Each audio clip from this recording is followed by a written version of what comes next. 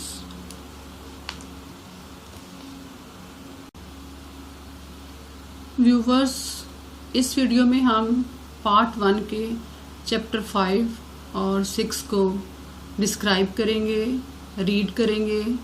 اپنی previous videos میں میں نے پارٹ 1 کے چیپٹر 1، 2، 3 اور 4 کو ریڈ کیا تھا۔ اب اس ویڈیو میں چیپٹر 5 کو سٹارٹ کرنے سے پہلے میں مختصر سی سٹوری جو ہے چیپٹر 1، 2، 3 اور 4 کی آپ کو بتانا چاہتی ہوں۔ تو جو گلیور تھا، کیسے اس کا جو بحری جہاز ہے وہ تباہ ہوتا ہے سمندر میں، باقی سب لوگ مارے جاتے ہیں، گلیور بچ جاتا ہے خوش قسمتی سے، اور وہ لیلی پوٹین آئی لینڈ پہ پہنچ جاتا ہے، یعنی بونو کے ملک میں، اور پھر وہاں پر اس کو قید کر لیا جاتا ہے، اس کے لیے کھانے پینے کا انتظام کیا جاتا ہے، سونے کا اور اس کے رہنے کا بندوبست کیا جاتا ہے۔ اب للی پوٹین جو پیپل تھے وہ تو بے حد پریشان تھے کہ کہیں ان کے ملک میں قحط نہ پڑ جائے، لیکن جو للی پوٹ آئی لینڈ تھا ان کا جو دشمن ملک تھا، دشمن جو آئی لینڈ تھا وہ بلیس فسکو تھا۔ ان دونوں کے درمیان کے تعلقات اچھے اور بہترین نہیں تھے، اور بادشاہ یعنی للی پوٹین جو بادشاہ تھا اس میں اور گلیور کے درمیان کے تعلقات بھی بہتر نہیں تھے، اور پھر آہستہ آہستہ ان کے تعلقات بہتر ہونے لگے، اور اسی عرصے میں بلیس فسکو نے للی پوٹین آئی لینڈ پر اٹیک کر دیا، اور پھر گلیور نے ان کی کس طرح ہیلپ کی، کس طرح شہنشاہ کے دل میں جگہ بنائی، اور یہ سب کس طرح کیا، اس سب کے بارے میں ہم اس چیپٹر 5 میں ڈسکس کریں گے۔ تو میں سٹارٹ کرتی ہوں۔ بونوں کے ملک یعنی للی پوٹ آئی لینڈ اور بلیس فسکو، یہ بھی ایک آئی لینڈ تھا، ان کے درمیان ایک 800 گز لمبی اور 6 فٹ گہری ندی تھی۔ یہ چھوٹی سی ندی گلیور کے لیے اس میں سے گزرنا کوئی دشوار گزار مشکل مرحلہ نہ تھا۔ گلیور نے کچھ تاروں کے ساتھ کنڈیاں لگا کر بادشاہ کے 50 بحری بیڑوں کو کھینچ لیا۔ دشمن دم دبا کر بھاگنے میں مصروف ہو گیا۔ چونکہ گلیور جو تھا وہ للی پوٹین پیپلز کی طرف تھا، اور جو بلیس فسکو تھے وہ ان کے دشمن تھے، اور دشمن دم دبا کر بھاگنے لگے۔ شہنشاہ کو جب اس بات کی خبر ملی تو وہ تو خوشی سے پھولے نہ سمایا، اور گلیور کو بڑے اعزاز و اکرام سے نوازا گیا۔ اب شہنشاہ چاہتا تھا کہ گلیور یوں ہی دشمنوں کی فوج کو نیست و نابود کرتا رہے، لیکن گلیور ایسا نہیں چاہتا تھا، لہٰذا بادشاہ کا رویہ گلیور کے ساتھ سرد ہوتا گیا۔ بلیس فسکو والوں نے بادشاہ سے ایک معاہدہ کر لیا جس کی روح سے وہ امن و امان کی صورتحال رکھنے کے پابند تھے۔ کون؟ بلیس فسکو۔ کن کے ساتھ؟ للی پوٹین کے ساتھ۔ گلیور نے دوسرے ملک والوں سے مذاکرات کی اجازت چاہی بادشاہ سے، لیکن درباریوں نے بادشاہ کے کان بھرنے شروع کر دیے۔ اگر گلیور اس ملک میں گیا تو ان کے لیے مسائل کھڑے ہو سکتے ہیں۔ اتنے میں ملکہ کے کمرے میں آگ لگ گئی۔ وہاں پانی کا مناسب بندوبست نہیں تھا، تو لہٰذا گلیور نے کیا کیا، چونکہ وہ ایک للی پوٹین ملکہ تھی، بونے قد کی 6 انچ کی ملکہ کی ہائٹ تھی، تو گلیور نے وہاں یورن کر دیا، پیشاب کر دیا اس کے کمرے پر، اور کچھ ہی دیر میں آگ بجھ گئی۔ لیکن ملکہ اس بات پر بے حد ناراض ہوئی، اور اس نے اپنی رہائش گاہ تبدیل کرنے کا فیصلہ کر لیا۔ اب پارٹ 1 کے چیپٹر 6 میں گلیور کے ساتھ کیا سلوک ہوتا ہے، اب وہ ہم اس میں ریڈ کریں گے۔ اس ملک کے انسانوں کی طرح یعنی للی پوٹین جو جزیرہ تھا، آئی لینڈ تھا، وہاں کے لوگوں کی طرح وہاں کے جانور اور درخت بھی چھوٹے چھوٹے تھے۔ مثلاً بیلوں کی جسامت تقریباً 4 انچ کی تھی۔ ان کے یہاں مردوں کو دفنانے کے لیے بھی عجیب و غریب طریقے رائج تھے۔ وہ مردے کو الٹا گاڑ دیتے تھے۔ ان کا خیال تھا کہ مردے 11,000 ماہ کے بعد اٹھیں گے، اور اس وقت تک زمین الٹی ہو چکی ہوگی، اور لہٰذا مردے سیدھے کھڑے ہو جائیں گے۔ جرائم کے لیے مختلف سزائیں مقرر کی گئی تھی۔ دھوکہ دہی کو چوری سے بدتر جرم گردانا جاتا تھا۔ اگر کوئی اپنی نیکی کا ثبوت پیش کرتا تو بادشاہ اسے انعام و اکرام اور روپے پیسے بھی دے دیتا تھا۔ اچھے اخلاق کو عہدوں کی تقسیم کے وقت مد نظر رکھا جاتا تھا، اور جو کوئی مذہبی عقائد سے روگردانی کرتا تھا تو اسے کوئی عہدہ نہیں دیا جاتا تھا۔ پھر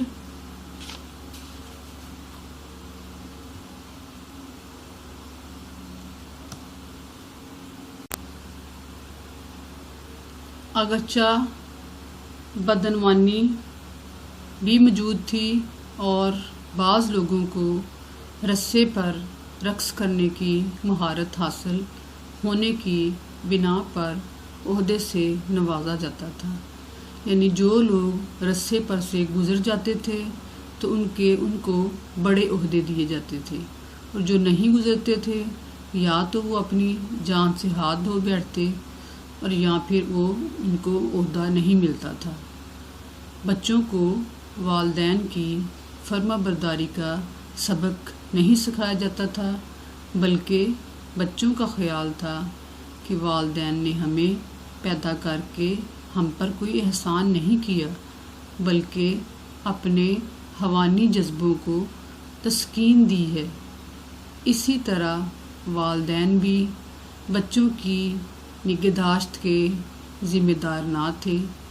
یہ کام صرف حکومت کا تھا کہ وہ بچوں کی نگہداشت اور پرورش کرے اور ان کو مذہبی عقائد اور عام قسم کے ہنر سکھائے جاتے تھے۔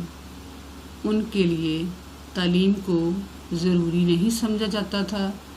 ایک دن بادشاہ نے گلیور کو پیغام دیا کہ وہ اور اس کے گھر والے اس کے ساتھ کھانا کھائیں گے۔ اس کے ساتھ فلمنیپ بھی گیا۔ گلیور کو پہلے ہی علم تھا کہ فلمنیپ اس سے جلتا ہے۔ فلمنیپ نے بادشاہ کو احساس دلایا کہ ملک میں قحط پڑ جائے گا اگر ہم یوں ہی گلیور کو کھلاتے رہے، لہٰذا اسے یہاں سے نکال باہر کیا جائے۔ فلمنیپ نے یہاں تک حد کر دی کہ گلیور پہ الزام لگا دیا کہ اس کے فلمنیپ کی بیوی سے کسی قسم کے روابط ہیں۔ البتہ گلیور اپنے آپ کو اس الزام سے بچانے میں کامیاب ہو گیا، لہٰذا فلمنیپ اور اس کی بیوی کے تعلقات بھی بہتر ہو گئے، لیکن اس کا رویہ گلیور کے لیے اسی طرح کا حاسدانہ ہی رہا۔ اب میں آپ کو یہ بتانے جا رہی ہوں کہ پارٹ 1 کے چیپٹر 5 میں رائٹر جو ہے وہ کیا کرٹیسائز کرنے کی کوشش کرتا ہے کہ مزاحیہ اور طنزیہ انداز بھی برقرار رہے اور گلیور بحری بیڑوں کو تباہ کرنا اور دیگر سرگرمیاں بھی بہت ہی مزاحیہ ہیں۔ گلیور نے دشمنوں کو مسلسل پریشان کرنے اور شہنشاہ کے ہاتھوں اعلیٰ کار بننے سے انکار کر دیا۔ شہنشاہ کے درباریوں کا اس کے کان بھرنا برطانوی محلاتی سازشوں کی نشاندہی ہے۔ یہاں میں آپ کو ایک بات بتاتی چلوں کہ للی پٹ جو ہے وہ انگلینڈ کی طرف اشارہ کرتا ہے، کہ للی پٹ کا ورڈ انگلینڈ کے لیے یوز کیا گیا ہے، اور بلیس فیسکو کا ورڈ جو ہے وہ فرانس جو کنٹری ہے اس کے لیے یوز کیا گیا ہے، کہ ان دونوں ممالک کے درمیان تعلقات بہتر نہیں تھے۔ جوناتھن سوئفٹ ہمیں یہ بھی بتاتا ہے کہ دونوں ملکوں کی زبان ایک دوسرے سے بہت مختلف تھی۔ وہ دونوں کہتے تھے ان کی زبان ہی بہترین زبان ہے اور دوسروں کی زبان سے خدا واسطے کا بیر رکھتے تھے۔ ملکہ این پر زبردست چوٹ کی گئی ہے۔ گلیور کا غیر مہذب انداز میں آگ بجھانا دراصل ملکہ این کے محل کی غیر مہذبانہ سرگرمیوں کی نشاندہی کرتا ہے۔ اور پارٹ 6 میں جو جونتھن سوئفٹ رائٹر جو ہے وہ یہ کرٹیسائز کرنے کی کوشش کرتا ہے کہ للی پٹین کے رسم و رواج مضحکہ خیز اور دلچسپ ہیں اور ان کے معاشی روابط بھی عجیب و غریب ہیں، اگرچہ کچھ اصول اچھے بھی ہیں کہ سلطنت کا بچوں کی ذمہ داری لینا بعد میں کمیونسٹ معاشرے میں رواج پا گیا۔ معاشرتی برائیوں مثلاً بدعنوانی، اقربا پروری کا حوالہ بھی ملتا ہے۔ اقربا پروری سے مراد رشتہ دار ہیں، اور جو سکینڈل گلیور اور فلیمنیپ کی بیوی کا بنایا گیا ہے وہ وال پول کی بیوی کے سکینڈل جیسا ہے، جو خود آوارگی پہ مائل تھی اور ویسے بھی 6 انچ کی عورت کا ایک طویل قامت شخص کے ساتھ معاشقہ بڑی مضحکہ خیز اور لائنی سی بات ہے۔ ان لوگوں کے سزا دینے اور انعام دینے کے طریقے بھی بڑے مضحکہ خیز ہیں۔ تو آج ہم نے اس ویڈیو میں چیپٹر 5 اور چیپٹر 6 کو ڈسکس کیا۔ یہ بہت مزے کا ناول ہے۔ اگر آپ اس کو شروع سے اینڈ تک دیکھیں گے، اس کی ساری جو پارٹس ہیں اس پارٹ 1 کے سارے چیپٹر کو دیکھیں گے تو بے حد انجوائے کریں گے، آپ کا نالج انکریز ہوگا۔ یہ ایک انگلش ناول ہے اور جونتھن سوئفٹ ایک فیمس ناولسٹ ہیں، اور اگر آپ نے میری ویڈیو کو ابھی تک سبسکرائب نہیں کیا تو پلیز اسے سبسکرائب کریں، اسے لائک کریں، اپنے فرینڈز میں، ریلیٹیوز میں اور اپنے ایکوینٹنسز میں اس کو شیئر کریں اور اس پر کامنٹ بھی کریں۔ جب آپ کامنٹ اور سبسکرائب نہیں کرتے تو بہت ہی مایوسی ہوتی ہے، لیکن اگر کامنٹ کرنے اور سبسکرائب کرنے سے اگر کسی کو تھوڑی سی خوشی مل جائے تو اس میں میرا خیال کوئی حرج نہیں، بلکہ یہ ایک اچھی بات ہے۔ اور تو پلیز موٹیویٹ کیا کریں ویڈیو بنانے والوں کو، تاکہ ان کو خوشی ہو کہ آپ ان کی ویڈیو کو دیکھتے ہیں، لائک کرتے ہیں، پسند کرتے ہیں، اور اپنا ڈھیروں خیال رکھیں۔ اللہ حافظ۔ اب ہم اپنی نیکسٹ ویڈیو میں پارٹ 1 کے چیپٹر 7 اور 8 جو کہ لاسٹ پارٹس ہیں اس کو ڈسکس کریں گے کہ گلیور کا اب بلیسفسکو میں کیسے پہنچتا ہے، اس کے ساتھ وہاں کیا ہوتا ہے۔ تو یہ سب ہم اپنی نیکسٹ ویڈیو میں ڈسکس کریں گے۔ اللہ حافظ۔